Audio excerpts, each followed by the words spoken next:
सद्गुरु महाराज जी यात्रा करते हुए शहदादपुर पहुँचे और शहदादपुर में श्यामदास जी के स्थान पर स्वामी जी के रुकने की व्यवस्था थी।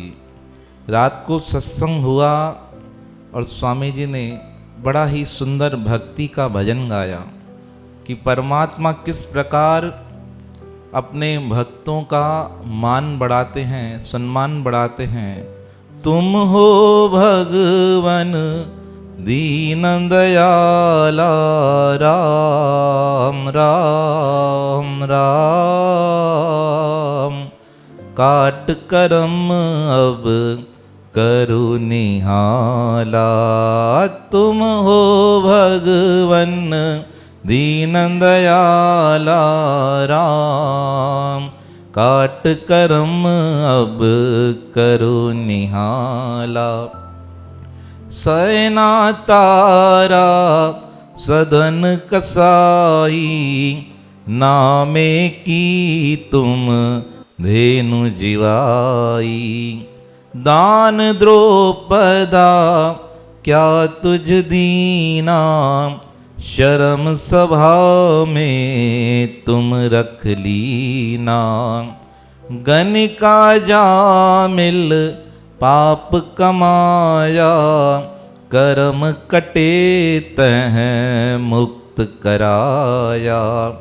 भेंट सुदामा क्या ले आया, काट कंगाली महल बनाया।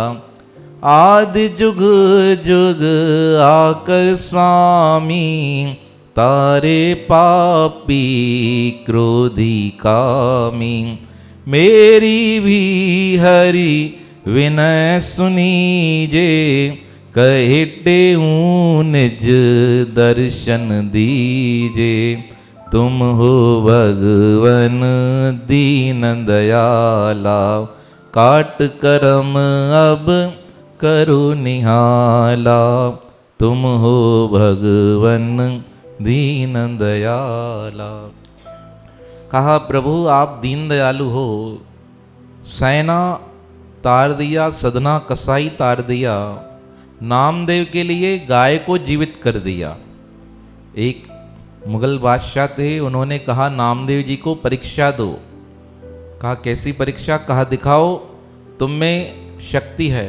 कहा हम भक्त हैं, हम कोई शक्ति नहीं दिखाते हैं।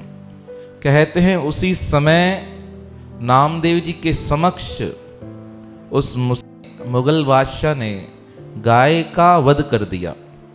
कहा अगर तुम्हारे प्रभु में शक्ति है तो इसे पुनः जीवित करके दिखाओ। नामदेव जी ने बहुत प्रार्थना की ऐसा मत करो, पर माना नहीं। वध हो गया।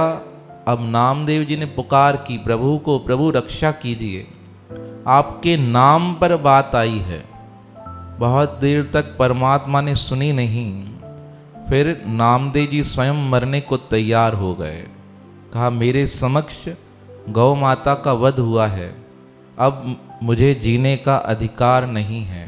कहते हैं उसी समय जब नामदेव जी अपना वध करने को तैयार हुए, परमात्मा प्रकट हो गए और परमात्मा ने स्वयं आकर उस मरी गाय को जीवित कर दिया। सब लोग देखकर हैरान हो गए कि किस प्रकार एक मरी गाय पुनः जीवित हो गई। सदना कसाई के विषय में कहा जाता है कसाई को राजा ने दीवार में बंद करवा दिया। किस लिए? सदने कसाई का नियम था कि स्वयं मांस काट कर नहीं बेचता था, बाजार से लेकर आता था वही बेचता था। एक बार रात के समय राजा ने कहा लेकर आओ मांस सदना कसाई से। कसाई ने कहा मेरे पास मांस है ही नहीं। कहा ये बकरे पड़े हैं, इन्हें काट के दो। कहा मैं अभी नहीं काट सकता हूँ, मैं कटा हुआ ही लेकर आता हूँ, ये तो पता नहीं किसके हैं। राजा ने बहुत जिद किया, मंत्री लोग आए, पकड़कर लेकर गए सदना कसाई को। कहा महाराज जी कहना नहीं मान रहा है। कहा इसे दीवार में चुनवा दो। अब दीवार में चुनवाने की बात आई तो सदने कसाई को बंद कर दिया गया। अब सदना कसाई प्रार्थना करने लगा, प्रभु मैं तो नियम से अपने जातिगत व्यापार को करता हूँ, मेरी तो इस व्यापार में रुचि भी नहीं है। उसके उपरांत भी मुझे ये सज़ा मिल रही है, लोग तुम पर हंसेंगे, तुम्हारा मजाक उड़ाएंगे, अब आपको ही रक्षा करनी है। कहते हैं उसी समय परमात्मा प्रकट हुए और जिस दीवार में उन्हें चुनवाया जा रहा था वह सारी दीवार गिरवा दी। लोग देखकर हैरान हो गए। राजा को आकाशवाणी से कहा, आज के बाद कभी किसी भक्त को सताया है तो परिणाम बहुत बुरा होगा। राजा ने मुक्त कर दिया। सदन कसाई विचार करने लगे कि परमात्मा ने रक्षा की है, जीवन परमात्मा के हवाले है। जगन्नाथपुरी की यात्रा प्रारंभ की। जगन्नाथपुरी जाने लगे तो मार्ग में किसी के घर रुके। किसी के घर रुकने के कारण एक स्त्री उन पर आसक्त हो गई, जिसके घर रुके ना वहाँ की। कहने लगी, मैं अपने पति को मारने को तैयार हूँ, तुम मेरे साथ अपना जीवन व्यतीत करो। पूर्व जन्म के संस्कार होंगे ऐसे, जीवन में परीक्षाएं आती हैं। माने नहीं। कहा, अगर तुम नहीं मानोगे तो सारे शहर में तुम्हारा नाम खराब कर दूंगी। सदन जी ने कहा, भले नाम खराब हो पर मैं यह कार्य नहीं करूँगा। अब उसने क्या किया, सोए हुए अपने पति का वध कर दिया और जोर जोर से चिल्लाने लगी, इस व्यक्ति ने मेरे साथ दुराचार करने का प्रयास किया है। बहुत लोग भगते हुए आ गए, पूछने लगे क्या हुआ है। सबने कहा, इसने दुराचार किया है। राजा के पास लेकर गए। सदन कसाई पूछा गया, तुमने यह किया है? वह तो सब में क्या देख रहे थे, परमात्मा की लीला समझ रहे थे। भक्त का यही स्वभाव होता है, हर बात में परमात्मा का एक क्या मानता है, लीला चल रही है। कहा, परमात्मा की लीला है, वह जैसे कराना चाहे। राजा ने आदेश दिया, यह दूसरे शहर का है, इसके दोनों हाथ काट दिए जाएं। अब दोनों हाथ कट गए बिना किसी अपराध के। जाने लगे जगन्नाथपुरी में। तो जगन्नाथपुरी के भगवान कौन हैं? श्री जगन्नाथ जी। उन्होंने रोते हुए रात के समय अपने पंडितों से कहा, पालकी लेकर जाओ, मेरे भक्त आ रहे हैं। कौन? सदन कसाई जी, उन्हें लेकर आओ। पंडित जी कहने लगे, किसकी आवाज़ है, कौन बोल रहा है? भगवान ने कहा, हम बोल रहे हैं, हमारे भक्त आ रहे हैं, उन्हें लेकर आओ। लेने गए तो स्थिति कैसी थी, दोनों हाथ कटे हुए। और पता चला जाति के कौन हैं? कसाई है। पंडित जी बहुत शंकित होकर पालकी उठाने लगे। कहा, हम उच्च जाति के और ये निम्न जाति के। पालकी चलने लगी। अब पालकी जब चल रही थी तो कई लोग भाव से नहीं उठा रहे थे। तभी अचानक से एक नौजवान आया, उसने सारा पालकी का भार अपने ऊपर उठा लिया। जब चलने लगे, अंदर पालकी में सदन जी बैठे हैं, आंखों में आंसू है कि परमात्मा ने कितना परोपकार किया है। जब इस प्रकार पालकी चल रही थी, मंदिर के नज़दीक पहुंची तो उन्हें पायलों की आवाज़ सुनाई दे रही थी। कहा, देखूं तो सही कौन है इस प्रकार पालकी उठा रहा है। पहले तो झटके लग रहे थे, अब साधारण तौर पे चल रही है। बाहर देखा तो किसके चरण थे? भगवान श्री कृष्ण के चरण थे। नीचे उतरने का प्रयास किया, जब तक नीचे उतरे तब तक भगवान अदृश्य हो गए। पंडितों से कहा, कहाँ है वो नौजवान जो पालकी उठा रहा था, जो मुझे बार बार कह रहा था चिंता मत करो, भगवान तुम्हारा इंतजार कर रहे हैं, वो कहाँ है? तब पालकी उठाने वाले अन्य पंडित कहने लगे, हमने तो किसी को देखा ही नहीं। बहुत रोना आया। कहा, प्रभु नज़दीक आकर भी आपने मुझे दर्शन नहीं दिया। भगवान ने कहा, अंदर आ जाओ। जैसे ही भगवान की तरफ जाने लगे, मन में पश्चाताप हुआ कि मेरे दोनों हाथ कटे हुए हैं, किस प्रकार प्रभु की वंदना करूंगा, प्रार्थना करूंगा। जब इस प्रकार रोते हुए प्रार्थना करने लगे, उसी समय भगवान कृपा से दोनों हाथ पुनः प्रकट हो गए। लोगों ने देखा चमत्कार कि कटे हुए हाथ पुनः प्रभु कृपा से जुड़ गए, नए आ गए। भगवान का दर्शन किया। दर्शन कर मंदिर के कोने में बैठ गए और रोना अभी तक बंद नहीं हुआ। भगवान ने कहा, क्या हुआ, क्यों रो रहे हो? कहा मुझे बात समझ नहीं आई, मैंने जीवन पर्यंत आपकी भक्ति की, उसके उपरांत भी आपने मेरे हाथ कटवा दिए। तो परमात्मा ने कहा बेटा, इस जन्म का पुण्य तुम्हारा बहुत अच्छा था, पूर्व के जो कर्म थे उसके अनुसार तुम्हें सजा प्राप्त होनी थी। मैंने तुम्हारे प्रारब्ध कर्मों को क्या किया है, निवृत्त कर दिया है। इस जन्म में तुम्हें इस कर्म फल को भोगा कर अगले जन्म में तुम्हारे सब कर्म क्या कर दिए हैं, नष्ट कर दी हैं। भगवान का उपदेश सुनकर सदन जी बहुत प्रसन्न हुए कि परमात्मा ने किस प्रकार मेरी लाज बचाई। सदगुरु टेवराम जी ने कहा परमात्मा ने इस प्रकार अनंत भक्तों की रक्षा की है। कहा गणिका, एक वैश्या थी, गणिका थी, एक बार कोई संत वहां से गुजरे, कहा महाराज मेरा उद्धार कर दो। संत जी के पास एक तोता था, संत जी ने वो तोता उस गणिका को दे दिया और कहने लगे जो ये कहे वही करती जाना। अब वो संतों का तोता नित्य क्या कहे, राम राम राम राम राम राम। अब गणिका को कहे राम राम बोलो, अब गणिका भी क्या कहे, राम राम राम राम राम। इस प्रकार नाम जप का नियम बन गया। ऐसा समय आया कि गणिका मृत्यु की अंतिम अवस्था पर थी। अब तोता बैठा था, अब तोते ने कहा राम राम राम, और यहाँ पे गणिका के राम कहते कहते कहते प्राण निकल गए। अब जैसे ही प्राण निकले तो जो अंतिम समय भगवान नाम जपता है उसे कौन लेने आता है, उसे यमराज के दूत नहीं आते, उसे भगवान दूत आते हैं। भगवान के दूत आए और गणिका को वैकुंठ धाम ले गए। सब लोगों ने कहा ये क्या, जिसने इतने पाप किए और उसे कहाँ भेजा जा रहा है, वैकुंठ में, ऐसा क्यों?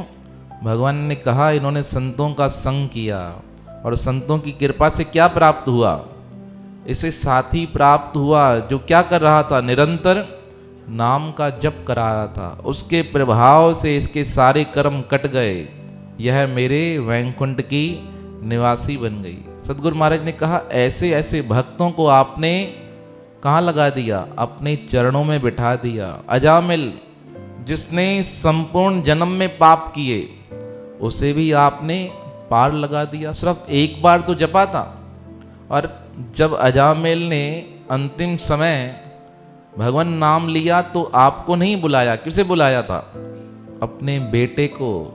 उसके उपरांत भी आपने क्या किया, उसका कल्याण कर दिया। ये कैसी अद्भुत लीला है। भागवत का ये चिंतन है अजामिल का। कहते हैं अजामिल ने नाम जपा और परमात्मा ने अंतिम समय आकर उसका कल्याण कर दिया। कथा यहाँ तक नहीं है।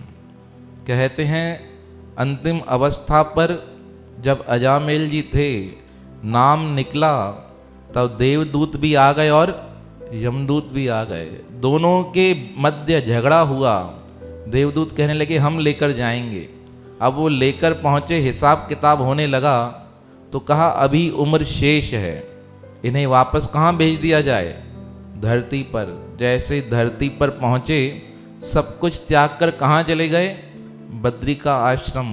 वहाँ जाकर तपस्या की, साधना की, पुनः जाकर परमात्मा को प्राप्त किया। इस प्रकार अजामिल की कथा किसमें आती है, भागवत महापुराण में।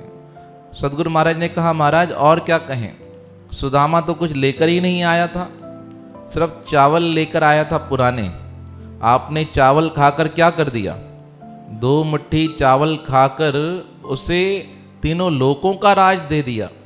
सोचा भी नहीं कि क्या लेकर आया क्या नहीं लेकर आया। उसका सारा महल ही कंचन का बना दिया, थोड़ा भी संकोच नहीं किया।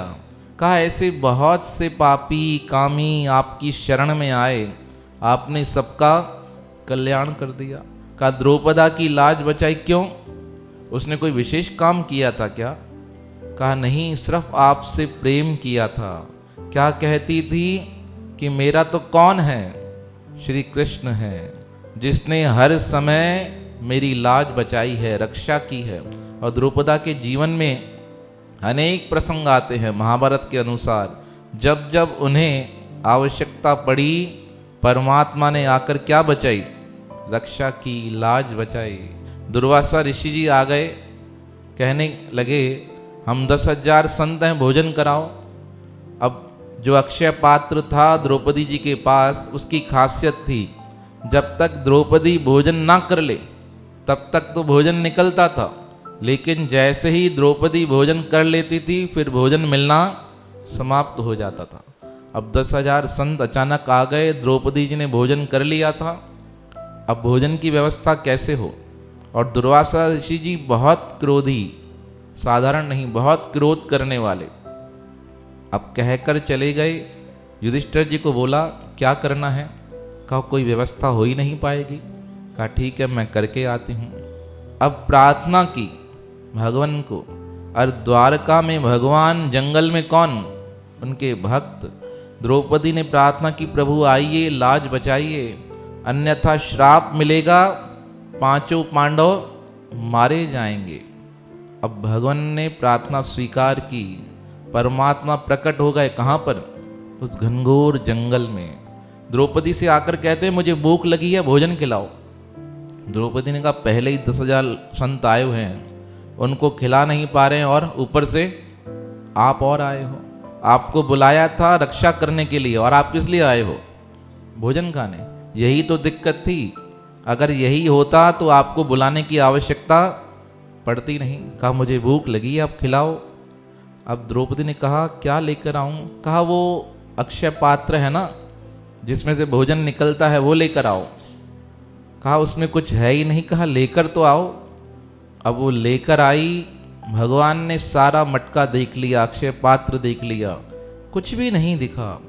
कोने में एक छोटा सा चावल का दाना पड़ा था। भगवान ने वो दाना निकाला और खा लिया। जैसे ही खाया भगवान ने कहा वाह आज तो क्या तो भोजन बना था, तृप्त हो गया। अब जो सारे जगत के मालिक हैं वो तृप्त हो गए तो सारा जगत स्वतः ही क्या होगा, तृप्त हो जाएगा। अब एक चावल के दाने से श्री कृष्ण तृप्त हुए।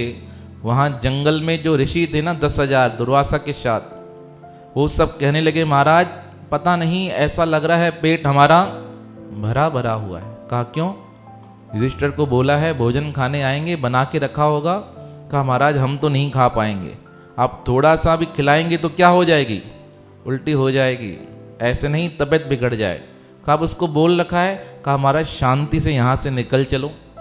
अब वहाँ चलेंगे तो युधिष्ठिर क्या करेगा, पकड़ के भोजन खिलाएगा, हमें खाना ही नहीं है। दुर्वासा ऋषि ने कहा मेरा भी पेट भर गया है, पता नहीं क्या हुआ है। अब वहाँ से जाने लगे तो भीम ने देख लिया। भीम दौड़ता दौड़ता आया उनके पीछे, और संत क्या कर रहे थे, आगे आगे भाग रहे थे। कहा ये क्या, भीम आग पीछे दौड़े, ये सब संत आगे। बुढ़े बुढ़े संत भी जोर जोर से भागने लगे। दुर्वासा ने कहा क्या हुआ, क्यों सब भाग रहे हैं। कहा महाराज जी भीम आ रहा है। और क्या है, वो कैसा है, खाना बनाया है तो खाना खा के जाना पड़ेगा। दुर्वासा ऋषि जी ने रोका भीम जी को, क्या हुआ। कहा महाराज कहाँ जा रहे हो, नाराज हो हमसे, इस प्रकार जा रहे हो। कहा नहीं नाराज नहीं है। कहा भोजन तो करके जाओ, हम बनाएंगे, व्यवस्था करेंगे, हमसे नाराज लगते हो। अरे कहा भीम नाराज नहीं है, हम सबका पेट क्या है, भर गया है। तुमने अगर ज़्यादा भोजन खिलाएगे तो क्या हो जाएगा, तबीयत बिगड़ जाएगी, इसलिए हम जा रहे हैं। कहा महाराज नाराज तो नहीं हो। कहा बिल्कुल भी नाराज नहीं है, हमारा आशीर्वाद तुम्हारे साथ है। जब पांडवों और कौरवों का युद्ध होगा तो तुम सबको, पांडवों को विजय प्राप्त होगी। अब यह आशीर्वाद दिया, आ गए भीम जी वापस, सारी बात बताई। सारी बात सुनकर भगवान श्री कृष्ण जोर से हंसने लगे। लगे भीम भाग कर क्यों गए। कहा महाराज जी मुझे समझ ही नहीं आ रहा था, बुढ़े बुढ़े संत क्या कर रहे थे, मुझे देखकर भागते जा रहे थे। कहा मैं खुद सोच रहा था क्यों भाग रहे हैं, बाद में पता चला लोग खाने के पीछे भागते हैं, ये सब किस लिए भाग रहे थे, खाने से बचने के लिए भाग रहे थे, कहीं हमें भोजन करना न पड़ जाए। भगवान ने जब यह बात सुनी मुस्कुराए। तब द्रौपदी नजदीक आकर बैठ गई। कहा हे प्रभु अगर आज आप नहीं आते तो यह वरदान देने वाले महापुरुष हमें क्या देकर जाते, श्राप देकर जाते। आज आपने आके हमारा मान बढ़ाया है, सम्मान बढ़ाया है। सदगुरु महाराज जी ने इस प्रकार बहुत सुंदर सत्संग करके सबसे कहा, परमात्मा आता है, भक्तों का मान रखता है, इज्जत रखता है। दूसरे दिन पुनः सत्संग प्रारंभ हुआ। सदगुरु महाराज ने कहा, यह जीवन बहुत कठिन है मिलना, फेर न आवसी जन्म मानुष, यह वेला है प्रभु दे पावणे दा, टूटा फल ना डाली दे नाल लागे, भना मोती ना फेर गंढावणे दा, भना शीशा ना कारीगर फिर जोड़े, फटा दूध ना फेर जमावणे दा, सब संत पुकार दे साईं लोको, यह वेला है राम जे रिझावणे दा। हमारे पूज्य स्वामी जयदेव जी महाराज यह बहुत बोलते थे, इस दो छंद को कहते थे, फिर यह जीवन आने वाला नहीं है। दूध फट जाए तो पुनः दूध बनने वाला नहीं है, कांच टूट जाए तो पुनः कांच बनने वाला नहीं है, मोती टूट जाए तो मोती बनने वाला नहीं है। कहा यह जीवन कैसा है, बहुत मुश्किल से प्राप्त होता है। इस पर सदगुरु महाराज जी ने एक बहुत सुंदर दृष्टांत बताया। कहने लगे, किसी राजा का एक नगर था, उसने 84 कोस में अपना महल बना रखा था, और उस महल की खासियत क्या थी, पूरे महल में एक दरवाजा, आओ भी यहाँ से और जाओ भी यहाँ से। अब उस नगर में एक सूरदास रहता था, उस सूरदास को खुजली की बीमारी हो गई, तो घर वालों ने उसे घर से निकाल दिया। सारा दिन अपने आप को खुजलाता रहता था। कहा एक बार उसे पता चला कि नगर के बाहर बहुत सुंदर स्थान है, वहाँ पे लोग दयालु हैं, परोपकारी हैं, धर्मशालाएं बनी हुई हैं, गरीब अनाथों की और सूरदासों की सेवा करते हैं। उसके मन में हुआ कि मैं भी इस नगर से निकलकर कहाँ चला जाऊं, दूसरे नगर में। बहुत प्रयास किया तो रोने लग गया, किसी ने मदद नहीं की। तब कोई सज्जन वहाँ से गुजर रहे थे, पूछा क्या हुआ। कहा मुझे इस नगर से निकलकर बाहर जाना है। कहा भाई गेट तो बहुत दूर है, पर मैं आपको एक उपाय बताता हूँ। यहाँ से बाजार से निकलकर जैसे निकलोगे तो महल की दीवार आ जाएगी, महल की दीवार को पकड़ते पकड़ते कहाँ चले जाना, गेट तक पहुँच जाओगे। जब गेट खुला मिले तो वहाँ से बाहर चले जाना। कहा इतना परोपकार कर दो, मुझे महल की दीवार का स्पर्श करा दो। उस सज्जन ने महल की दीवार पकड़ा दी। अब वो चलने लगा सूरदास, दीवार पकड़ते पकड़ते, अब दीवार पकड़ते पकड़ते बहुत दूर निकला। अब जैसे ही गेट आने वाला था ना, तो सूरदास को क्या हो गई, खुजली। अब दोनों हाथों से खुजली करने लगा। अब इस खुजली के चक्कर में भूल गया कि मुझे दीवार को पकड़ना है। अब इस चक्कर में गेट आया और गेट निकल गया। अब पुनः दूसरी बार चक्कर लगा। अब दूसरी बार चक्कर लगाकर पुनः वहां पहुंचा गेट के समक्ष, तो पुनः क्या हो गई, खुजली, और पुनः क्या हो गया, गेट छूट गया। इस प्रकार बहुत बार गेट छूट गया। रोने लगा कि मैं बाहर निकल नहीं पा रहा हूँ, चक्कर ही चक्कर लगा रहा हूँ। सदगुरु महाराज ने कहा ये जीव भी कैसा है, उस सूरदास के समान है। परमात्मा ने उस राजा के समान यह बहुत सुंदर संसार बनाया है। 84 कोस का, 84 लाख जोनियां इसके अंदर हैं। उसमें एक कौन सा दरवाजा खुला पड़ा है, मनुष्यता का, मोक्ष का दरवाजा खुला पड़ा है। लेकिन विषयों की खुजली हम लोगों को ऐसी लगती है कि संसार का दरवाजा खुलता दिखता भी है, पर अपने विषय विकार के कारण हम अपने मन में ही फंस जाते हैं और मोक्ष का दरवाजा हमारे हाथ से निकल जाता है। बार बार प्रयास करने पर भी वह दरवाजा हमारे हाथ में आता ही नहीं। पुनरपि जननम पुनरपि मरणम पुनरपि जननी जठरे शयनम। श्री शंकराचार्य महाराज ने लिखा, बार बार जीवन लेना, बार बार मरण होना, ये सब क्या है, बार बार हमारे हाथ से वो मोक्ष का दरवाजा छूटता जा रहा है। सदगुरु महाराज जी ने बहुत सुंदर सत्संग करते हुए भजन गाया, दिल को मिलाओ तुम दीन दयाल से, दिल को मिलाओ तुम दीन दयाल, ओ दीन दयाल से, गोविंद गोपाल से, दिल ओ दीन दयाल से गोविंद गोपाल से, दीन दयाल से गोविंद गोपाल, ओ गोविंद गोपाल से गोविंद गोपाल, ओ दिल को मिलाओ तुम दीन दयाल से, दिल को मिलाओ तुम दीन, ओ संग ना करना कब भोग कराल से, संग ना करना कब भोग, ओ प्रीत लगाओ तुम संत मराल से, प्रीत लगाओ तुम संत, ओ जीते जुदाई करो जगत जंजाल से, जीते जुदाई करो जगत जंजाल, ओ नेह निभाओ नित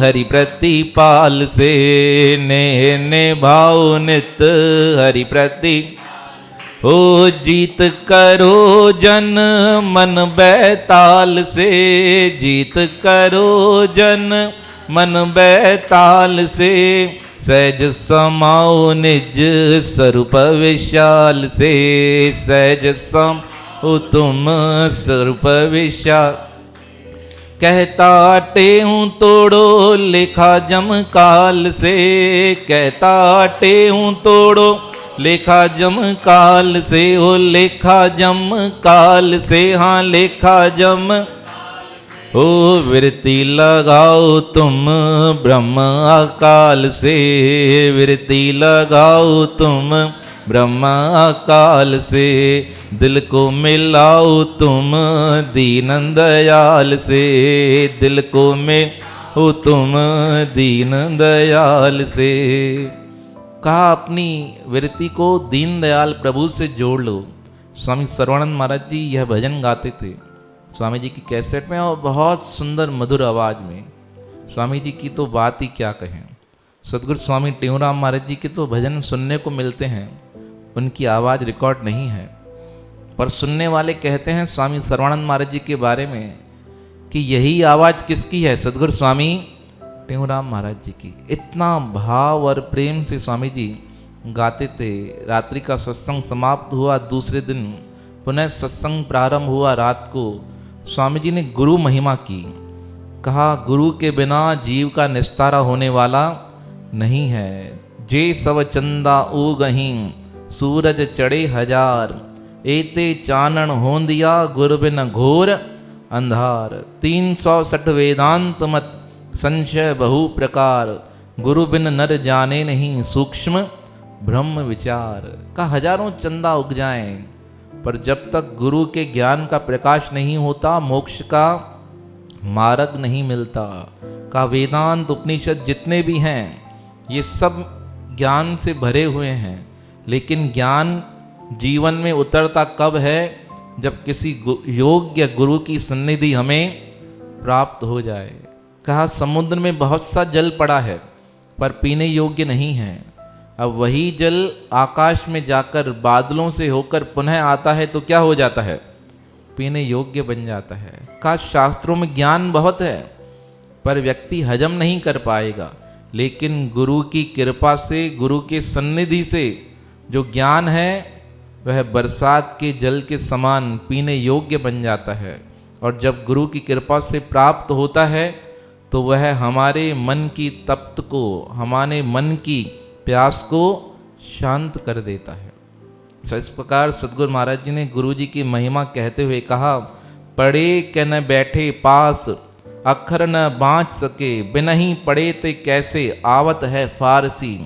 जौहरी के मिले बिन परख न जाने कोई, हाथ नग लिए रहे संशय न टारसी। वेदहु न मिल्यो को, बूटी को बताई देत, भेद बिन पाए वाके औषध न शारसी। सुंदर कहत मुख रंचक न देखियो जाए, गुरु बिन ज्ञान जैसे अंधेरे में आरसी। कहा गुरु के बिना ना तो कोई जौहरी यह सीख सकता है कि यह सोना असली है या नकली है, या इसके बारे में बता सकता है कि हीरा असली है या नकली है। सीखना पड़ता है। और अगर किसी को कोई भाषा का ज्ञान आता है तो कैसे आता है, गुरु से सीखने पर ही आता है। विद्यार्थी बैठा रहेगा तो ज्ञान नहीं आएगा। कहा वेदों की बातें गुरु के माध्यम से ही समझ आती हैं। कहा दर्पण है, श्री सुंदरदास जी ने कहा दर्पण हो और चेहरा भी हो, दिखाई देगा? नहीं दिखाई देगा। कब तक? जब तक प्रकाश ना हो जाए। वो प्रकाश क्या है? वो जीवन में गुरु का ज्ञान क्या है? प्रकाश स्वरूप है। तभी हमें क्या दिखता है? अपना दर्पण, अपना मुख दर्पण में दिखाई देता है। गुरु की इतनी आवश्यकता है। सदगुरु महाराज ने कहा मुक्ति भी गुरु के बिना संभव नहीं है। बिना गुर ज्ञान जे मुक्ति थियण आहे कठिन प्यारा। बिना गुर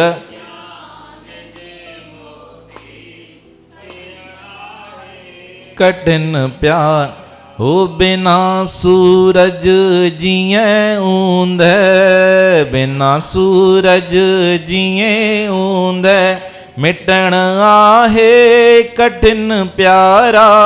मिटण जिए जग में बिना बेड़े वंजन हुन पार आखो। तिये गुर ज्ञान बिन भवजल तरण आहे कठिन प्यारा। तरण आहे कठिन प्यारा। जिए उस्ताद बिन जग में हुनर को न सिखी सघंदो। तिये गुर बिन ब्रह्म विद्या पढ़न आहे कठिन प्यारा। पढ़न आहे कठिन। बिना गुर ज्ञान पायण जे थियो अपमान नारद जो। बिना गुर ज्ञान 84 कटण आहे कठिन प्यारा। कटण आहे कठिन। कहे टेऊं मनुष्य देही मिली हरि मिलण जे खातिर। बिना गुर ज्ञान तैं हरि सां मिलण आहे कठिन प्यारा। मिलण आहे कठिन प्यारा। हो बिना गुर ज्ञान जे मुक्ति थियण आहे कठिन। स्वामी जी ने कहा बिना गुरु ज्ञान के मुक्ति होना बहुत कठिन है। स्वामी जी ने बहुत सुंदर एक दृष्टांत दिया। कहा वैकुंठ लोक में सत्संग होता था। सब लोग देवता सत्संग सुनने आते थे, नारद जी भी आते थे। अब नारद जी जैसे ही सत्संग सुनकर जाते थे तो भगवान ने पार्षदों को कह रखा था जिस स्थान पर नारद जी बैठते हैं ना, वहाँ से मिट्टी उठाकर बाहर फेंक दिया करो। पार्षदों ने पूछा महाराज ऐसे क्यों? वो तो संत हैं, महापुरुष हैं। कहा निगुरे हैं, अभी तक उन्होंने गुरु नहीं किया है। अब एक दिन सत्संग चल रहा था, नारद जी को कहीं जाना था, सत्संग में देर हो गई, फटाफट उठकर गए तो करमंडल वहीं छूट गया। अब काम निपटा कर वापस आए तो क्या देखते हैं, जिस स्थान पर मैं बैठता हूँ वहाँ से मिट्टी उठाई जा रही है। नारद जी ने पार्षदों से पूछा क्या है ये? कहा महाराज हमें तो पता नहीं। उन्हें डर लगा कहीं बता देंगे तो क्या हो जाएगा। देवताओं में श्रापों का चक्कर बहुत इजी है, कुछ भी बात हुई उठा के क्या कर दो, श्राप दे दो। नारद जी से कहा महाराज हमें तो पता नहीं है क्या है। कहा किसने आदेश दिया है? कहा महाराज जी भगवान ने आदेश दिया है। अब आ गए कहाँ पर? वैकुंठ लोक। भगवान बैठे थे। भगवान ने कहा गुस्से में आया है भक्त, उठकर तैयार हो जाओ, कहीं दूसरा श्राप ना दे दे। पहले एक मिला है, एक के चक्कर में कहाँ जाना पड़ा? धरती पे जाना पड़ा। और क्या करना पड़ा? अपनी ही स्त्री को खोजना पड़ा।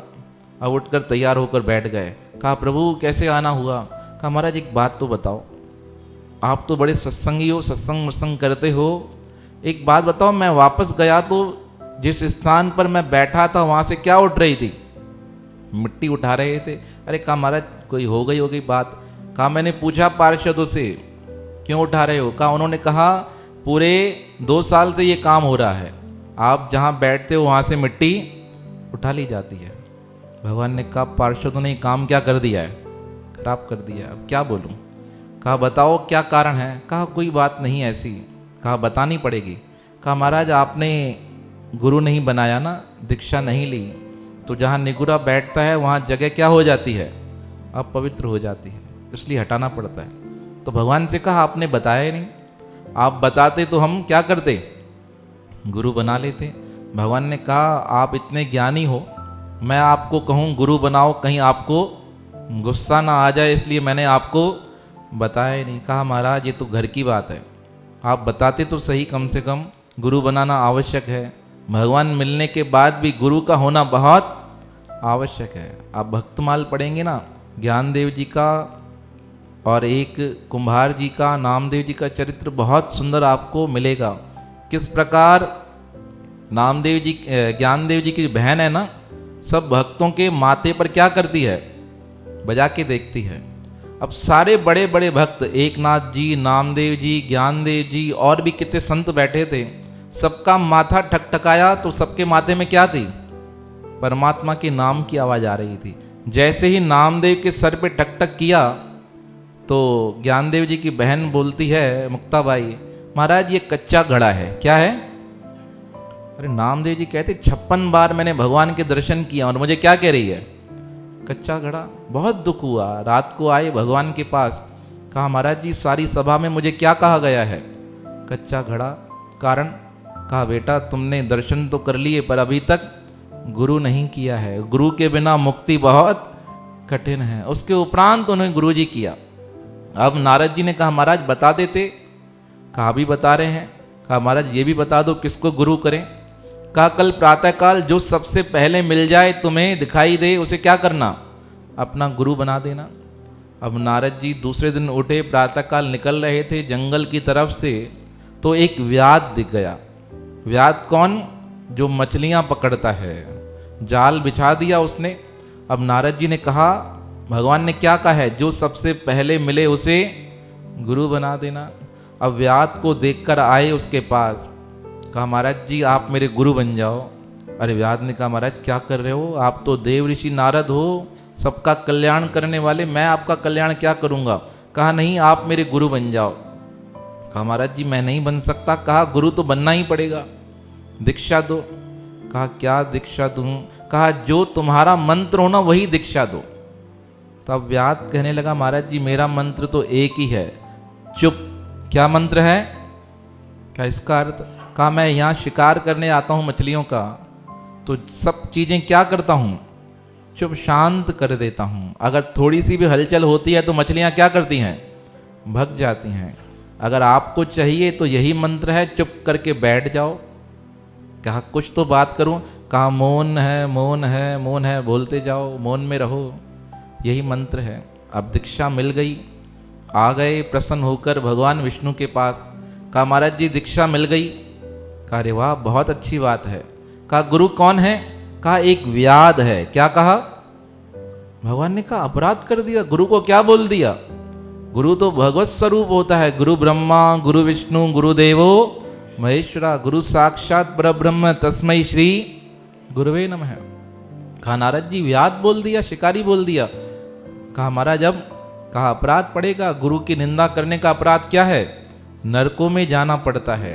कहा महाराज दया करो बचा लो। कहा जाना तो पड़ेगा, मैं दया नहीं कर सकता हूं, जो गुरु की निंदा करता है उसे मैं भी नहीं बचा पाता हूं। कहा भगवान कौन बचाएगा? कहा गुरु ही बचा सकते हैं, अन्य कोई उपाय है ही नहीं। अब विचार करने लगे क्या करूं। भगवान ने कहा जाओ अपने गुरु जी के पास। कहा भगवान आप नहीं बचा पा रहे हैं, वो बचाएंगे? कहा अवश्य बचाएंगे। अब नारद जी कहाँ आ गए? अपने गुरु जी के पास। गुरु जी के पास आकर रोकर कहने लगे महाराज अपराध बन गया। कहा क्या? कहा मैंने आपको व्याध बोल दिया। अब गुरु कितने दयालु होते हैं। कहा व्याध तो हूं ना, कोई गलत कहा क्या? जो जैसा होगा वही तो बताया जाएगा। कहा नहीं भगवान मेरे से अपराध बन गया, अब दया करो। कहा क्या दया करनी है? कहा भगवान ने कहा है 84 में जाना पड़ेगा। कहा कौन सी 84? 84 लाख योनियों में जाना पड़ेगा। कहा एक काम करो भगवान के पास जाओ और भगवान से कहो महाराज जो आपकी 84 लाख जोनियाँ हैं ना, उनका यहाँ चित्र बना कर दो। कहा फिर? कहा वहाँ जाओ। तो फिर युक्ति बता दी उन्हें। अब नारद जी आए भगवान के पास। भगवान से कहा महाराज आपने कहा 84 लाख में जाना पड़ेगा योनियों में, तो वो है या नहीं है? मैंने तो कभी देखी नहीं है। भगवान ने कहा है, हम थोड़ी झूठ बोलेंगे। कहा महाराज जी भरोसा नहीं होता, आजकल किस समय इंसान झूठ बोल दे पता भी नहीं चलता। भगवान ने कहा हैं। कहा अगर हैं तो उनको यहाँ चित्रित करके दिखाओ। भगवान ने कहा क्यों? कहा महाराज करके तो दिखाओ तो मुझे यकीन हो जाएगा मुझे कौन कौन सी योनियों में जाना है। अब भगवान ने एक हाथ घुमाया और क्या हो गया, सारी उस हिस्से पर 84 लाख योनियों का चित्र आ गया। कहा महाराज जी ऐसी योनियां हैं, यहाँ फर्क है? कहा ऐसी है। कहा बिल्कुल फर्क नहीं है? कहा बिल्कुल भी फर्क नहीं है। कहा ऐसी योनियों में ही जाना पड़ेगा। अरे कहा नारद बार बार यही बात बोलूं क्या? कह रहा हूं क्या करना पड़ेगा? ऐसी 84 लाख योनियों में ही जाना पड़ेगा। कहा महाराज जी इसमें और उसमें भेद नहीं है? कहा रत्ती मात्र भी भेद नहीं है, जैसी ये योनियां हैं वैसी ही वो योनियां हैं। कहा महाराज थोड़ा बहुत भेद होगा? कहा भगवान नारद जी को देखकर कहने लगे नारद जी हम जगत नियंता हैं, हमसे कोई भूल नहीं होती है, जो दुनिया यही हैं वही दुनिया में इंसान को जाना पड़ता है। अब जब इस प्रकार पक्का कर लिया ना, तो नारद जी ने क्या किया, उस मानचित्र पे जोर जोर से घूमने लगे, लौटने लगे। अब 1 चक्कर 2 चक्कर 3 चक्कर। भगवान ने कहा क्या हो गया तुम्हें? कहा महाराज अपनी 84 काट रहा हूं। क्या? कहा ये कैसी 84 कट रही है? कहा महाराज ने आपने कहा ना ये 84 लाख योनियां हैं, अब इसके ऊपर चक्कर काटूंगा तो क्या हो रही है? 84 कट रही है। नारद जी को उठाया भगवान ने, कहा ये बताओ यह युक्ति तुम्हें किसने बताई? कहा महाराज जी मेरे गुरुजी ने बताई। अब जब भगवान ने कहा गुरुजी ने युक्ति बता दी है, ऐसे इंसान को मैं भी 84 लाख योनियों में नहीं भेज सकता हूं। कहा नारद जी को गुरु की इतनी महिमा होती है, आपने अज्ञानवश उन्हें व्यात कहा, तब भी उन्होंने कृपा कर आपको 84 लाख योनियों से मुक्त करा दिया, आजाद करा दिया। अब तो नारद जी कहने लगे मुझे गुरु कृपा से क्या हो गई, मुक्ति प्राप्त हो गई। तो सदगुरु स्वामी टेहूराम महाराज ने कहा नारद जैसे भी छूट गए गुरु की कृपा से, तो जीवन में गुरु का होना अत्यंत आवश्यक है। इस प्रकार गुरु की महिमा पर सत्संग कर सदगुरु महाराज जी ने आज की सत्संग की सभा समाप्त की। सदगुरु महाराज जी रहे बहुत समय तक, कम से कम 45 दिन शहदादपुर में प्रेमी मनाने आए मलदसी के मंगरमल जी। इनका भी बहुत सुंदर प्रसंग है। कहते हैं मलदसी के मंगरमल जी भगवान के परम भक्त थे। इनके बारे में कहा जाता है इन्हें गांव के लोग कहते थे नाम जी भलायूं। सारा दिन प्रभु का नाम जप करते रहते थे, राम राम राम सतनाम साखी धन गुरु टेहू राम, इस प्रकार निरंतर जप चलता रहता था। अब सदगुरु महाराज जी से मिले, कहा महाराज जी यहाँ आए हो तो यहाँ के नज़दीक मेरा भी गांव है, आप उधर भी चलिए। स्वामी जी ने कहा अभी थोड़ा समय आप भी हमारे साथ रुकिए, बाद में आपके साथ चलेंगे। मंगरमल का अंतिम समय आया नज़दीक, उनके विषय का बहुत सुंदर प्रसंग है, सदगुरु स्वामी टेहूराम महाराज जी के जीवन से जुड़ा हुआ। स्वामी टेहूराम जी के भक्त बन गए श्री मंगरमल जी मलदसी के। अंतिम समय नज़दीक था और घर वाले समझ गए अब इनका बचना बहुत मुश्किल है, तो घर वालों ने पहले की परंपरा अनुसार मिट्टी का लेपन लगा दिया घर पे, और उस पे गाय का गोबर बिछा दिया, गंगा जल का छिड़काव कर दिया, मुख में तुलसी का पत्ता डाल दिया कि थोड़ी देर में क्या होंगे, प्राण निकल जाएंगे। अब मंगरमल जी को खाट से उठाकर जमीन पर लेटा दिया गया। अब जैसे ही लेटे तो मंगरमल जी की आंखें खुल गई। कहने लगे ये क्या कर रहे हो? कहा आपके प्राण बिल्कुल मंद हो गए हैं, डॉक्टरों ने मना कर दिया है, अब जीवन का बचना बहुत कठिन है। तो मंगरमल जी की आंखों में आंसू आ गए और उस समय उन्होंने एक बात कही, कहा जब तक सद्गुरु स्वामी टेऊराम महाराज मुझे स्वयं आकर दर्शन नहीं देंगे तब तक मेरे नेत्र बंद नहीं होंगे। घर परिवार वाले विचार करने लगे, अंतिम समय में व्यक्ति ऐसी ही बातें करता है। कहाँ सद्गुरु स्वामी टेऊराम महाराज कहाँ पर रहने वाले? टंडे आदम में। और कहाँ पे मलदसी, कितना दूर, आ ही नहीं सकते। किसी ने सूचना भी नहीं भेजी है, किसी ने बताया भी नहीं है। अगर बता देते तो अब भी सद्गुरु टेऊराम महाराज जी आ जाते। अब सबने कहा ठीक है, दिलासा देते हैं झूठा, कहाँ बाबा आ जाएंगे। सबको पता था कि जाते जाते मन कैसा हो? प्रसन्नता के साथ विदा हो। कहते हैं प्रातः काल से दिन हो गया पर प्राण कंठों में अटके रहे। एक ही इंतजार था कि मेरे सद्गुरु स्वामी टेऊराम महाराज जी आएंगे। कहा रात होने लगी, रात तक इंतजार किया। दूसरा दिन लगने वाला था। प्रातःकाल 4 बजे अचानक से दरवाज़ा खटखटाया गया। अब दरवाजे की उस अंधेरी रात में किसी ने आवाज़ लगाई, आवाज़ किसी ने सुनी नहीं। घर वाले, परिवार वाले रो रहे थे। पुनः दरवाज़ा खटखटाने की आवाज़ आई। कोई उठकर गया दरवाज़ा खोलने के लिए और जैसे ही दरवाज़ा खुला तो क्या देखता है? सामने सद्गुरु स्वामी टेऊराम महाराज जी खड़े हैं। कहा किसने सूचना दी, किसने बताया, कैसे आए? स्वामी जी अंदर आए और मंगरमल जी को अपनी गोदी पर उनका सर रख दिया। कहते हैं मंगरमल के मस्तक पर हाथ रखकर स्वामी जी ने कहा बेटा क्या इच्छा है? कहा गुरुदेव आपका ही इंतजार था। इस प्रकार स्वामी जी को देखते देखते भक्त मंगरमल जी ने अपने प्राणों का त्याग कर दिया। उनकी आत्मा परमात्मा में विलीन हो गई। कवि प्रहलाद राम जी ने बहुत सुंदर भजन बनाया है इस पे।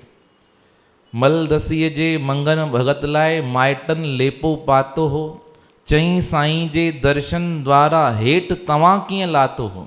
फिर एक लाइन है, एक पंक्ति बहुत सुंदर, परियां ॾिसन त साईं अचे पियो, जपंदे सतनाम खे, जह जह याद कयो हिक बारी, सतगुर टेऊं राम के, दर्शन ॾेई दुखड़ा मिटाए बख्शो हो आराम के। कवि प्रहलाद जी का बहुत सुंदर भजन है।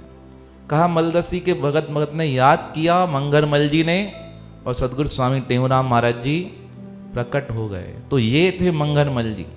अब वही मंगरमल जी कहने लगे महाराज जी आप हमारे गांव चलो। तो स्वामी जी ने कहा आप हमारे साथ रुको थोड़े दिन, फिर यहाँ से यात्रा कर हम आपके गांव चलेंगे। अब उस दिन शाम के समय इतवार का दिन था। इतवार के दिन शहदादपुर के नज़दीक एक सवाई साहब की मणि थी। कुछ दिन पहले वहाँ स्वामी जी होकर आए थे। वहाँ के बाबा कल्याण दास गिरी ने स्वामी जी को निमंत्रण दिया था आने का। कहा महाराज जी हमारे यहाँ हर रविवार को सत्संग होता है, आप अवश्य आइएगा। स्वामी जी ने कहा अवश्य आएंगे। आज आतवार का दिन जानकर स्वामी जी वहाँ गए। स्वामी जी का बहुत स्वागत सत्कार हुआ, सम्मान हुआ और स्वामी जी को सत्संग का समय मिला। स्वामी जी ने सत्संग प्रारंभ किया। आज स्वामी जी का सत्संग था नवधा भक्ति पर। 9 प्रकार की भक्ति होती है। उस 9 प्रकार की भक्ति को जो अपने जीवन में उतार ले उसका जीवन सफल हो जाता है। स्वामी जी ने बड़ा ही सुंदर प्रसंग के साथ नवदा भक्ति का वर्णन किया। श्रवण परिषद भूप शब्द सुखदेव सुगावहीं, पवन भजन प्रहलाद मनसा श्री पद्म ध्यावहीं, पूजा अर्च पृथुराज प्रेम अक्रूर सुवंदन, हेत दास हनुमंत प्रीति पार्थ जो प्रतिपन्न, बलि जो बलि बलिहार कर रज्जब राम ही दीजिए, यह प्रकार नवदा भक्ति आत्म अंतर कीजिए। स्वामी जी ने कहा ये 9 प्रकार की भक्ति किन्होंने की, उसी प्रकार आप भी कीजिए। श्रद्धा मन में धार नवधा भक्ति करो श्रद्धा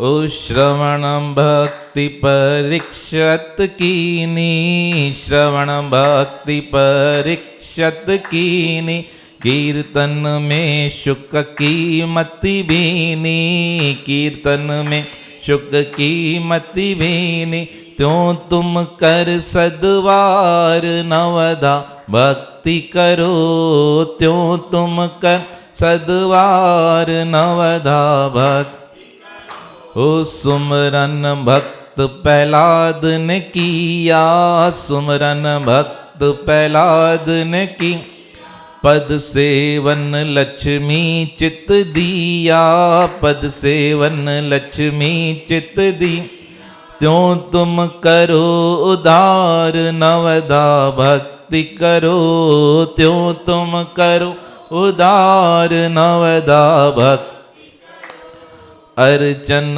भक्ति प्रथु ने धारी अर्चन भक्ति प्रथु ने धा वंदन की अक्रूर प्यारी वंदन की अक्रूर त्यों तुम कर हर बार नवधा भक्ति करो त्यों तुम कर हर बार नवधा भक्ति ओ दासी भक्त कीन हनुमाना दासी भक्ति कीन हनुमान सखा भक्ति पारथ बिरधाना सखा भक्ति पारथ बिर त्यों हरि से कर प्यार नवधा भक्ति करो त्यों प्यार नवधा भक्ति आत्म अर्पण कर बलि राजा आत्म अर्पण कर बलि कहते हूँ पाया रघुराजा कहते हूँ पाया त्यों तुम पादीदार नवधा भक्ति करो त्यों तुम पादीदार नवधा भक्ति करो कहा 9 प्रकार की भक्ति करो श्रवण सुमरन पूजन अर्चन पाद सेवन दास्य साख्य अर्पणम कहा इस प्रकार भक्ति करने से परमात्मा प्रसन्न हो जाता है।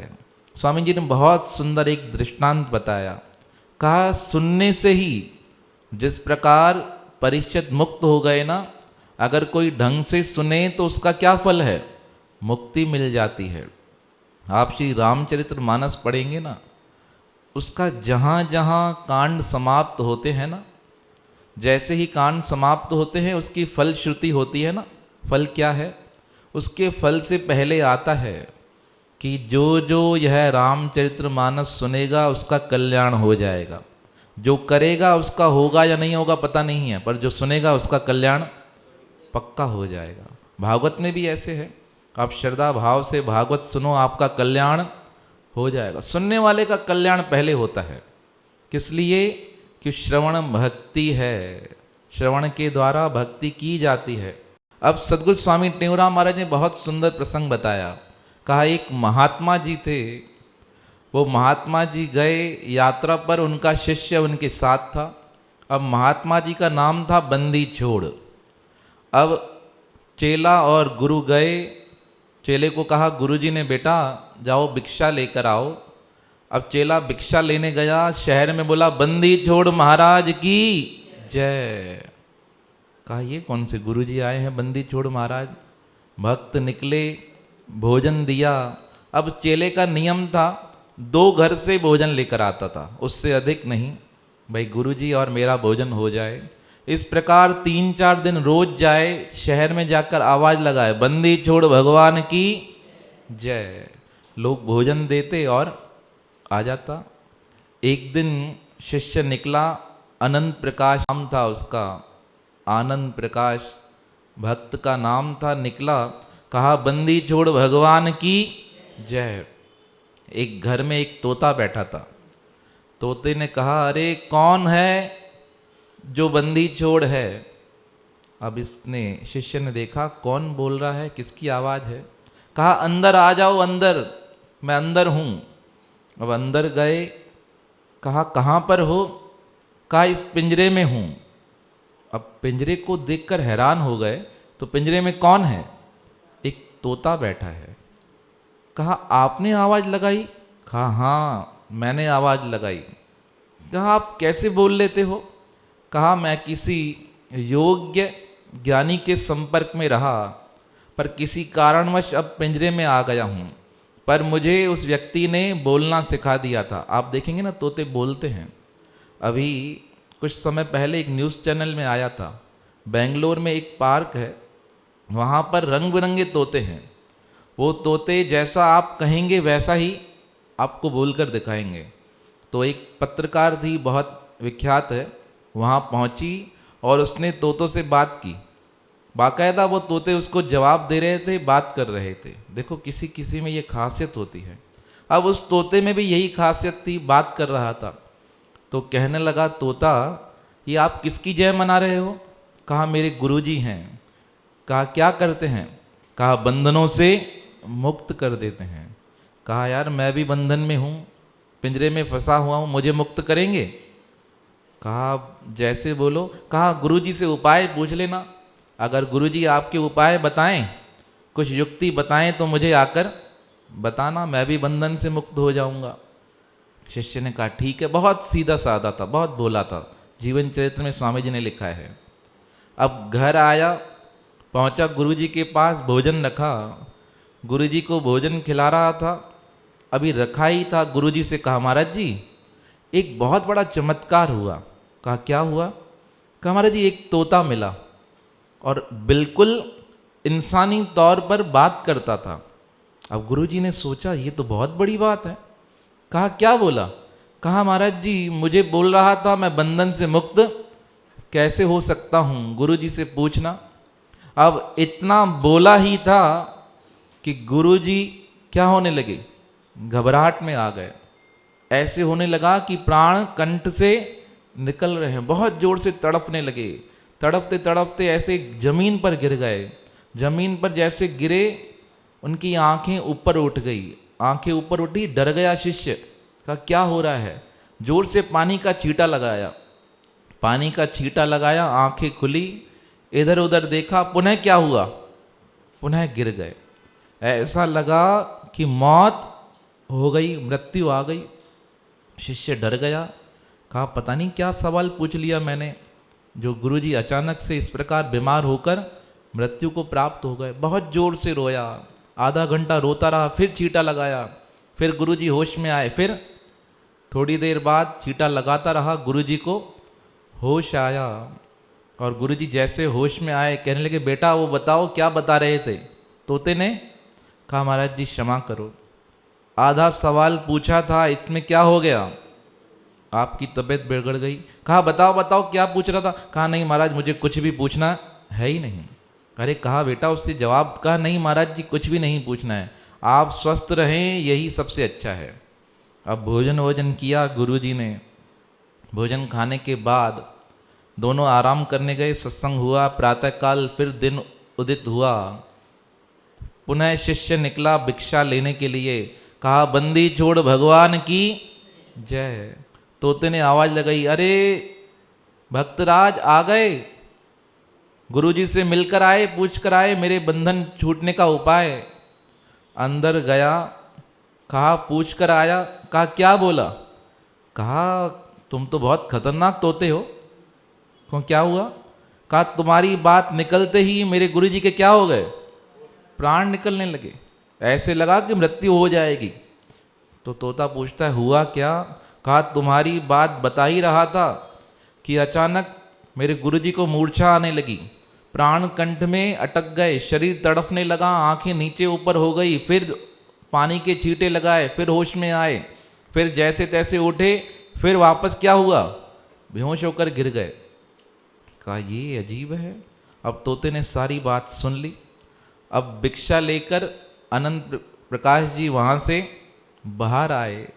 अब जो तोते का मालिक था वो 15-15, 20 दिन के लिए बाहर चला जाता था। अब दूसरा दिन हुआ, वो आया, जैसे ही उसने घर के अंदर प्रवेश किया, क्या देखता है, तोता तड़फ रहा है, बहुत जोर से फड़फड़ा रहा है, ऐसा फड़फड़ा रहा है कि उसका बचना अब मुश्किल है। अब तोते को इस प्रकार देखकर बाहर निकाला, पानी पिलाया।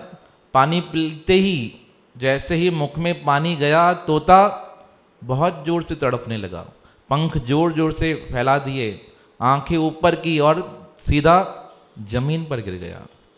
तो मालिक ने पुनः उठाया, सोचा पिंजरे में रखता हूँ, कुछ खिलाने का प्रयास किया तो तोता बिल्कुल खाए नहीं, कुछ बोलने का प्रयास करे तो कुछ भी बोले नहीं। अब इस प्रकार पुनः उसे छींटा लगाया, पर कुछ था ही नहीं। तो मालिक समझ गया कि मेरा तोता मर गया है। अब इस प्रकार अपनी घरवाली को डांटने लगा, पागल हो, गर्मी के अंदर तुमने पिंजरा बाहर रख दिया है, गर्मी के चक्कर में तोते के प्राण निकल गए। 25 रुपए खर्च करके मैंने तोता लिया था, और बड़ा दिव्य तोता था जो बात करता था, लोग इसे देखने आते थे, तुमने मेरा नुकसान करा दिया है, तोता मर गया। इस प्रकार तोते को उसने एक बेंच पे रख दिया। अब बेंच पे रखा, सोचा अब क्रियाक्रम करूंगा, बहुत दुख था। ऐसा सोचकर कुछ लेने के लिए कमरे में गया। अब जैसे ही कमरे में गया, तोते ने आंखें खोली, इधर उधर देखा तो कोई आसपास है ही नहीं।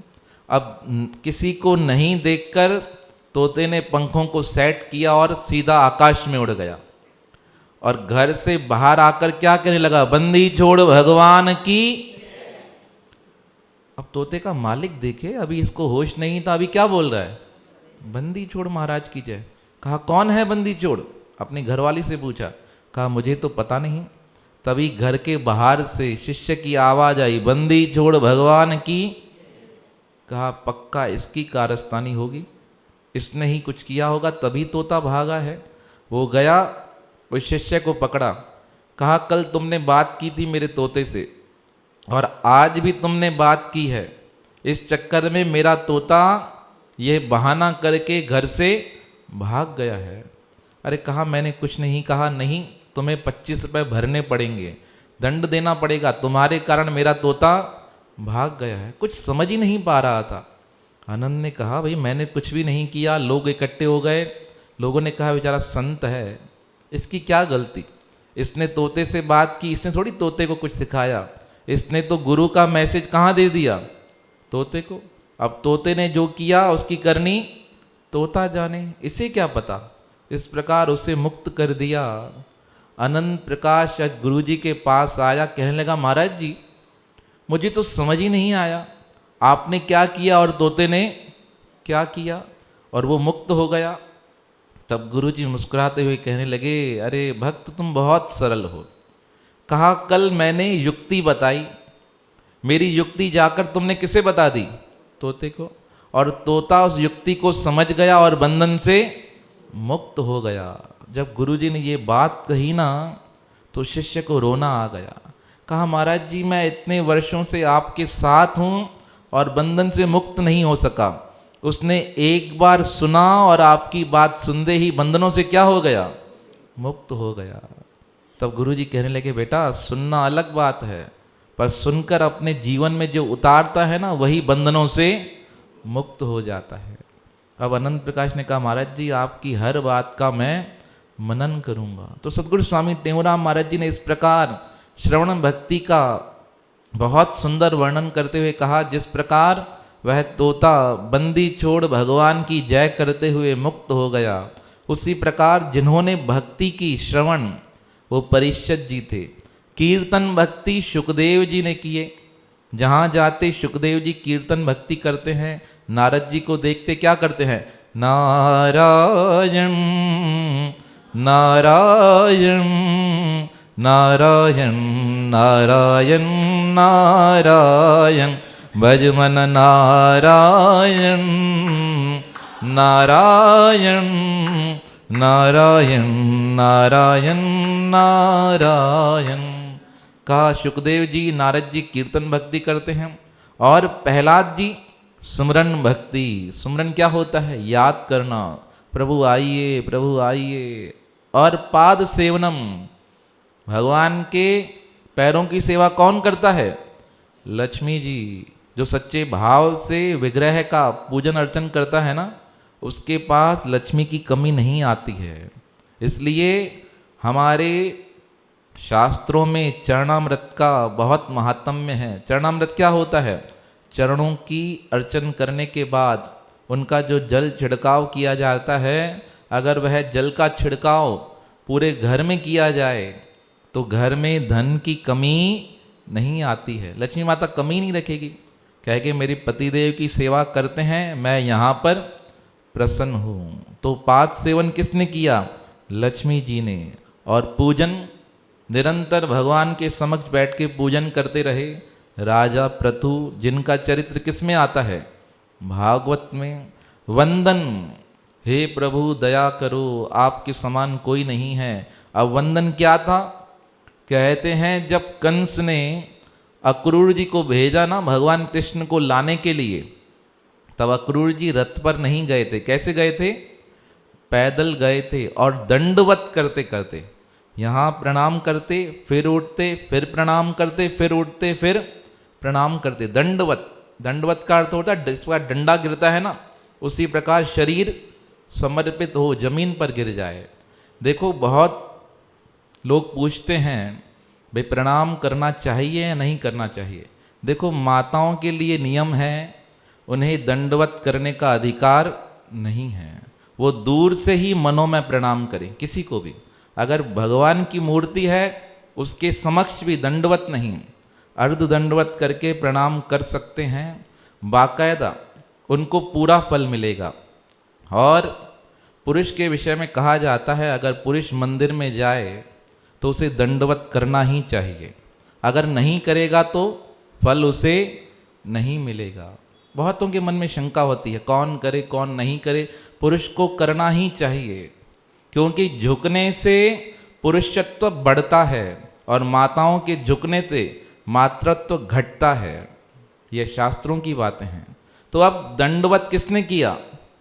अक्रूर जी ने दंडवत करते करते वृंदावन गए भगवान को लेने के लिए। और दास्य भक्ति किसने की? श्री हनुमान जी ने। सखा भक्ति अर्जुन जी ने। और अपना सर्वस्व अर्पण कर दिया श्री बलि जी ने।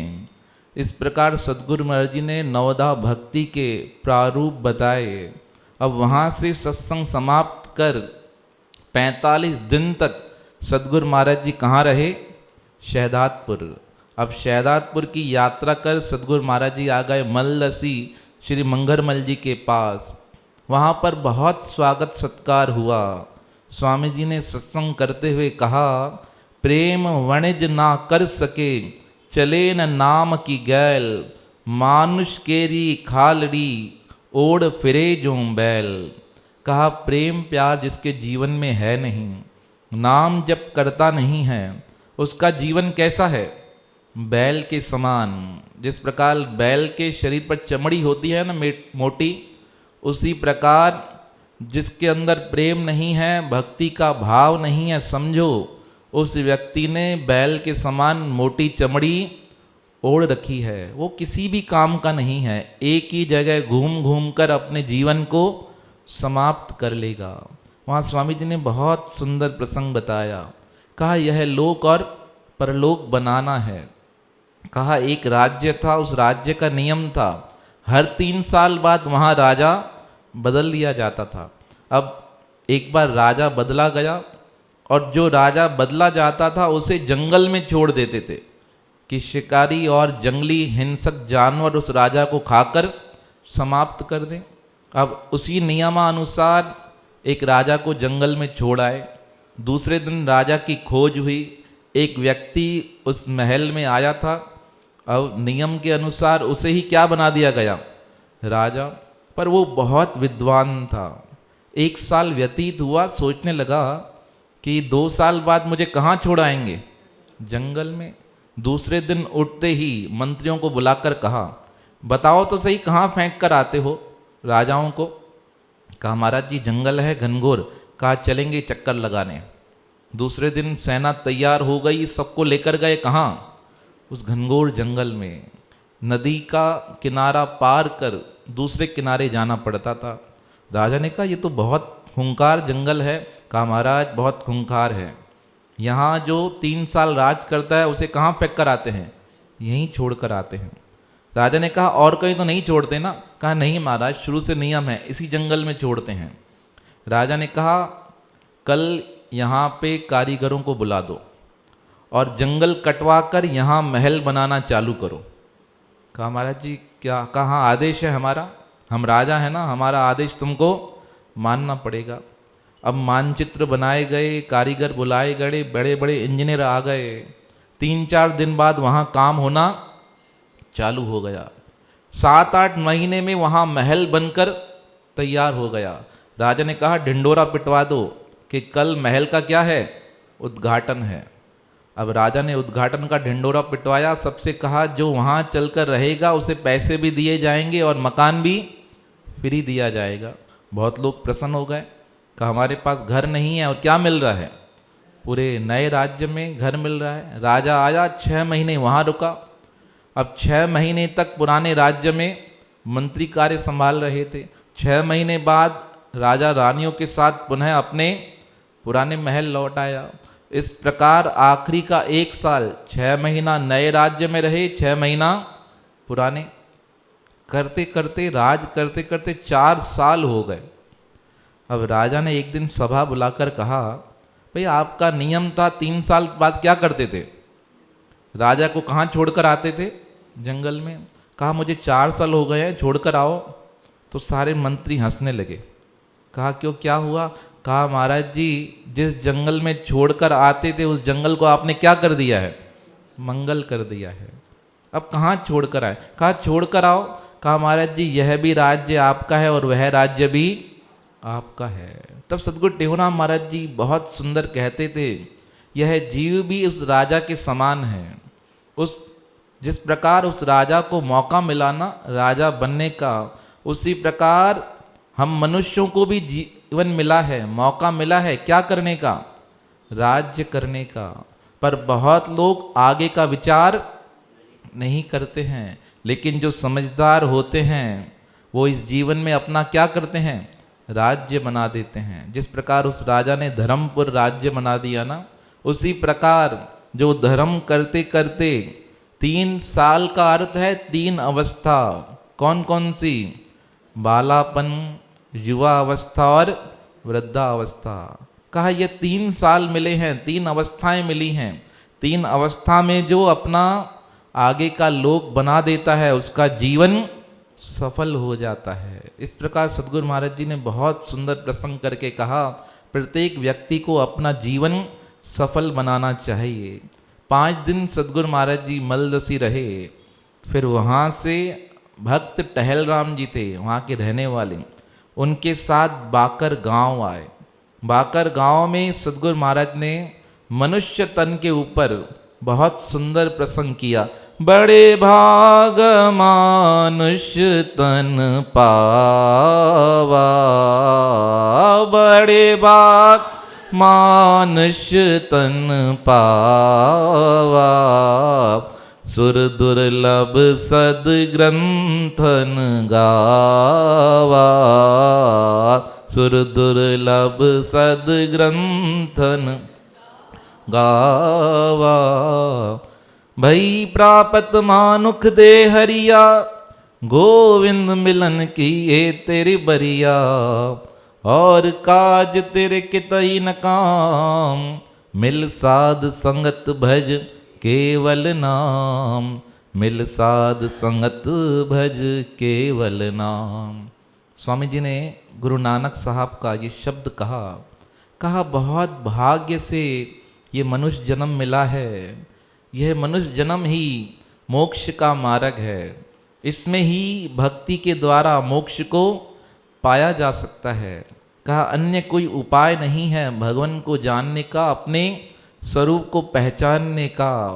और सदगुरु महाराज जी ने प्रसंग करते हुए सारी सभा के मध्य आज ऐसा भजन गाया कि सारी सभा मंत्र मुग्ध हो गई। मोक्ष मंदिर का द्वार मानुष चोला है, मोक्ष मंदिर का द्वार मानुष चोला है, चोला है हाँ चोला है, चोला है हाँ चोला है। ओ मोक्ष मंदिर का द्वार मान चोला है, मोक्ष मंदिर का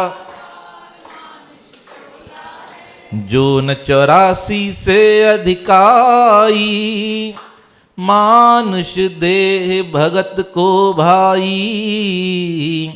मनुष्य देह भगत को भाई। सबका ये सरदार मानुष चोला है, सबका ये सरदार मानुष चोला है, चोला है हाँ चोला है, चोला है ये। मानुष तन को सब सुर चाहत, संत ग्रंथ भी महिमा गावत, संत ग्रंथ भी महिमा गावत। आनंद का आगार मानुष चोला है, आनंद का आगार मानुष चोला। ओ मोक्ष मंदिर का द्वार मानुष चोला है, मोक्ष मंदिर का द्वार मानुष कर्म धर्म को करता, सब साधन को हृदय धरता, सब साधन को हृदय धरता। भक्ति का भंडार मानुष चोला है, भक्ति का मानुष तन में आप पछानो, टेहूं भेद भरम को हानो, टेहूं भेद भरम को हानो। ज्ञान ध्यान गुलजार मानुष चोला है, ज्ञान ध्यान गुलजार मानुष चोला है, चोला है हाँ चोला है, चोला है हाँ। ओ मोक्ष मंदिर का द्वार मानुष चोला है, मोक्ष मंदिर का द्वार मानुष चोला है, चोला है हाँ चोला है, चोला है हाँ। ओ मोक्ष मंदिर का द्वार मानुष चोला है, मोक्ष मंदिर का द्वार मानुष चोला है। सदगुरु महाराज ने कहा ये मोक्ष मंदिर है, परमात्मा का घर है, यहीं पर मोक्ष पाया जा सकता है, इसके अलावा अन्य कोई साधन नहीं, उपाय नहीं है। सदगुरु महाराज जी वहाँ रहे, तभी वहाँ के एक प्रेमी थे श्री भागचंद जी, स्वामी जी से कहने लगे महाराज जी मेरी खेती बाड़ी है, आप मेरे साथ मेरी खेती पर चलो ना। कपास के खेती करता हूँ, पर इस बार कपास के वृक्ष तो आ गए हैं, फली आ गई है, पर उनमें रुई नहीं है, पता नहीं कोई कीड़ा लग गया है। स्वामी जी ने कहा चलो। अब वहाँ पहुँचे, स्वामी जी ने देखा तो फसल खराब हो रही है। स्वामी जी ने कहा ये तो कीड़ा लग गया है आपकी खेती को। तब स्वामी जी ने वहाँ सतनाम साखी कह के जल छिड़का ना, तो वो भागचंद प्रसन्न हो गया, कहने लगा मुझे अब विश्वास है कि खेती पुनः क्या होगी, ठीक हो जाएगी। और स्वामी जी का यही कृपा हुई, चमत्कार हुआ। जो खेती खराब होने वाली थी सदगुरु स्वामी टेवराम जी की कृपा से बिल्कुल ठीक हो गई। कुछ समय बाद उन्होंने सूचना दी सदगुरु महाराज जी को, साईं बहुत अच्छा लाभ प्राप्त हुआ। अब स्वामी जी उस समय कहने लगे जिस प्रकार कपास को कीड़ा लग जाता है ना, उसी प्रकार इस चित्त रूपी खेती को तृष्णा रूपी क्या लग जाता है, कीड़ा लग जाता है। तो मंगरमल जी ने सुन लिया, मंगरमल जी साथ थे, कहने लगे महाराज जी ये तृष्णा रूपी कीड़ा कैसा है, क्या करता है। स्वामी जी ने कहा ये तृष्णा रूपी कीड़ा ऐसा है, इंसान को नरकों में भेज देता है। कहा ये तृष्णा समाप्ति नहीं होती, बचपन में कम होती है, युवस्था में भयानक हो जाती है। तब स्वामी गुरमुखदास महाराज जी पूछने लगे महाराज जी इसे बचने का उपाय। कहा इस कीड़े का सर काट दो, अगर इसके हाथ पैर काटोगे तो ये और भयानक हो जाएगा। कहा महाराज जी सर काटने का अर्थ, का सर काटने का अर्थ है इस कीड़े को बिल्कुल समाप्त कर दो। कहा महाराज जी अगर नहीं हुआ तो? कहा नहीं हुआ तो बहुत परेशान कर देगा। कहा कैसे? कहा भर्तृ महाराज जी का नाम सुना है? सबने कहा महाराज जी सुना है। कहा भर्तृ जी को वैराग्य हुआ, पता है कैसे? राजा भर्तृ बैठे थे, उनके पास एक संत जी आए, कहने लगे महाराज जी यह अमर फल है, मुझे प्राप्त हुआ है, मेरी इच्छा है इस अमर फल को आप खा लो। कहा क्या होगा? कहा इसे खाने से आप अमर हो जाएंगे, हम तो जीकर क्या करेंगे, आप धर्मात्मा राजा हैं, आप जीवित रहेंगे तो लोगों का कल्याण होगा। अब भर्तृ जी ने वो फल ले लिया, रात्रि को राजमहल से अपने घर आए और वो फल किसे दिया? अपनी धर्म पत्नी को। कहने लगे मैं तो संसार में जीना नहीं चाहता, क्या जीकर करूँगा, इस फल को तुम खा लो। अब कहा ठीक है जैसी आपकी आज्ञा, फल दे दिया रानी को। अब रानी का मोह था एक घुड़सवार से। राजा के पास एक सैनिक था, घुड़सवार था। रानी ने कहा मैं जीकर क्या करूँगी, मेरा सौंदर्य समाप्त हो जाएगा, सब चले जाएंगे, इससे अच्छा ये फल कौन खाए जिससे मैं प्रेम करती हूँ, वो जवान रहेगा तो मुझे भी प्रसन्न रखेगा, सेवा करेगा। रानी ने वो फल दे दिया उस घुड़सवार को। देखो क्या माया है विचित्र, अजीब लीला होती है प्रेम की। अब रानी ने फल दे दिया घुड़सवार को। अब घुड़सवार का प्रेम था एक मालन से। अब उसने सोचा मैं क्या खा के करूँगा, किसको दे दिया?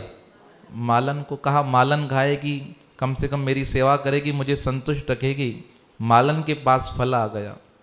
मालन बहुत विचारवान थी। कहा मैं रोज जाती हूँ फूल लेने, फल लेने, कल प्रातःकाल किसको देकर आऊँगी? राजा को। राजा ये फल खाएगा तो क्या होगा? खुश हो जाएगा, प्रसन्न हो जाएगा। प्रातःकाल हुआ, आई राजा के पास। कहा राजा मुझे अमर फल मिला है, मैं तो क्या खाकर करूँगी, सारा जीवन नौकरी करते रहूँगी, ये फल आप खाओ, आपके खाने से क्या होगा? प्रजा का भला हो जाएगा। राजा ने पूछा कहाँ से आया?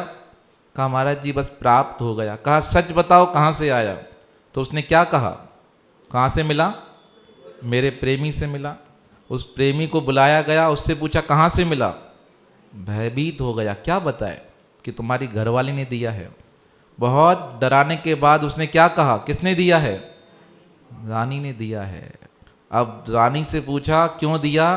तो रानी ने कबूल कर लिया, मैं क्या करती हूँ, इससे प्रेम करती हूँ। कहते हैं उसी दिन राजा ने राजाई का त्याग कर दिया और कहाँ आ गए? अलवर के नज़दीक भर्तृ गुफा है, वहाँ आकर तपस्या करने लगे। और ऐसी तपस्या की समय व्यतीत हो गया। एक दिन भर्तृ राजा बैठे थे भोजन करके, तो देखते हैं मार्ग में रोशनी आ रही है। तो उस रोशनी को देखकर उन्हें लगा कोई हीरा पड़ा है। चांद की रोशनी गिरती है ऊपर से तो हीरे के ऊपर क्या होगा? चमकेगा। कहा हीरा पड़ा है। अब सब कुछ छोड़कर आए थे, पुनः क्या हो गया?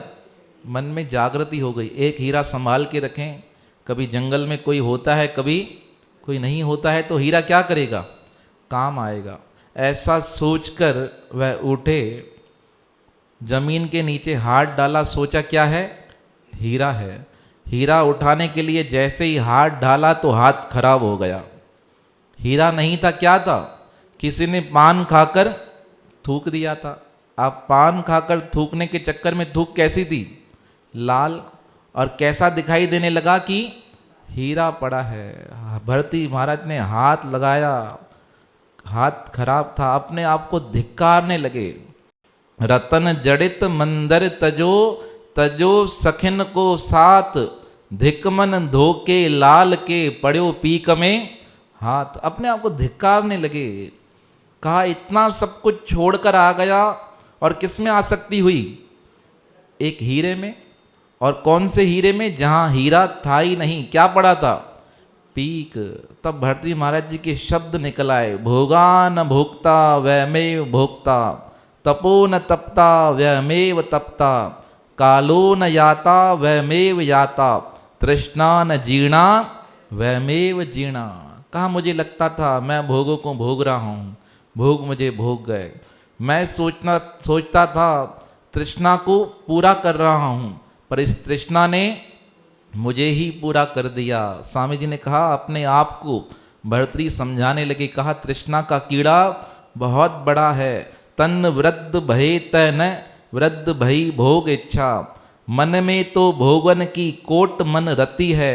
सने सने उत्थान लोचन की धृति हान, मानव को बहुमान हान भयो अति है। सखे सम वैसवारे प्रणावत जई प्यारे, कब के पधारे नाक देखी ऐसी गति है। अहो अजे नीच नीच मीच बीच हासी भजे, जीवन चहत मृत्यु जीव न चहत है। स्वामी जी ने कहा, ये इंसान का मन कैसा है, देख रहा है कि मेरे मित्र सब कहाँ जा रहे हैं, नरक की ओर, तब भी मन में जागृति आती नहीं। देख रहा है आँखों की रोशनी चली गई है, तब भी आँखों से क्या चाहता है, सुख भोगना चाहता है। शरीर जर्जर हो गया है, तब भी आसक्ति कैसी है, सब कुछ मैं खा जाऊं। आपको एक बहुत सुंदर बात बताएं, एक सर्वे हुआ कुछ समय पहले विदेश के द्वारा, विदेश में, तो उन्होंने देखा कि मीठे की आसक्ति किसको ज़्यादा होती है, जवानों को या वृद्धों को। तो सर्वे में पता है क्या पता चला, जो बुजुर्ग लोग हैं ना, वो ज़्यादा मीठा खाना चाहते हैं। किस लिए? क्योंकि खाते खाते उनकी आसक्ति उसमें रम गई है। अब उन्हें पता है खराब है, तब भी क्या चाहते हैं, खाना चाहते हैं। स्वामी जी ने कहा, ये क्या है, भोग रोग का कारण है। इंद्रियों के भोग सारे भारे रोग देन वारे, ताको कीजे हेय मत शे पत तजरे। पाद्री नाशन को व्रज पाक शासन को, दाहे दोष घासन को मोक्ष शिकी सजरे। हुजो शांत भाव बीच प्राप्त कदापि नीच, आपनी कलोल लोल गति तेन लजरे। क्षण भंग भव राग ताको मन करो त्याग, मोक्ष को वैराग सहकारी तास भजरे। कहा मोक्ष का मार्ग लो। ये सब भोग क्या हैं, रोग के कारण हैं, दुख देने वाले हैं। स्वामी गुरुमुखदास महाराज जी पूछने लगे, महाराज जी इस कीड़े के कान नाक हाथ कौन है? स्वामी जी ने कहा, ये कीड़ा बहुत भयंकर है। झूठ रूपी कान है, और क्या है, पाप रूपी इसके पैर हैं, छल कपट रूपी पंख हैं, और कभी कभी प्रसन्नता होती है ना, ये प्रसन्नता क्या है, इसकी पूंछ है, सबको लगती रहती है। कभी किसी का काम बन जाए तो कैसे बताता है, नाचते नाचते बताएगा, सारे शहर को बताएगा, मेरा काम हो गया, मेरा काम हो गया। और दूसरों का नहीं हुआ होगा तो क्या होगा, दूसरों के मन में अशांति, इसका कैसे हो गया, इसका भी नहीं होता तो हम भी क्या रहते, खुश रहते। अब इसका हो गया है तो ये खुश होकर हमें दुखी कर रहा है। कहा ये हर्ष रूपी पूंछ है, और इसका मस्तक क्या है, कहा लोभ रूपी मस्तक है। अगर किसी का लोभ समाप्त हो गया तो तृष्णा का कीड़ा क्या होता है, समाप्त हो जाता है। इस प्रकार स्वामी जी ने बहुत सुंदर वर्णन करते हुए कहा, इस जीव को तृष्णा रूपी कीड़े को मारना चाहिए। स्वामी जी यात्रा कर वापस स्थान पर आए, वहाँ स्थान पर सत्संग हुआ रात्रि का। बोल सद्गुरुदेव भगवान की।